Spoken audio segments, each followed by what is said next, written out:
A woman boards a strange flight and falls into a terrifying loop, with an ending no one expects. Carter suddenly hears strange noises on the plane. She rushes to the bathroom to calm down, and after washing her face, opens the door, only to find herself back in her childhood home. Then she hears her mother's voice, quickly opens the door again, but ends up back on the plane.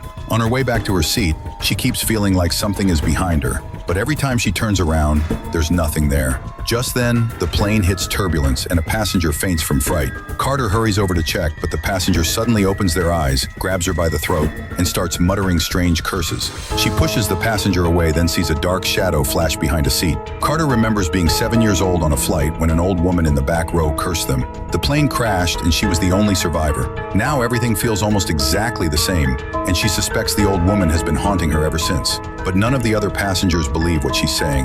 Not wanting to wait for death, Carter grabs her daughter and tries to leave, but a flight attendant blocks their way. She notices one attendant glancing toward the cockpit, senses something's wrong, and pulls her daughter in that direction.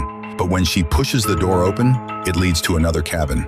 She keeps opening door after door, but it feels like an endless loop. In a brief moment of distraction, she sees her daughter somehow sitting in row 19, and the dark shadow creeping closer. Carter rushes toward the shadow with everything she has as memories suddenly flood her mind. In the end, it turns out everything was just the dying fantasy of 7-year-old Carter during the real plane crash.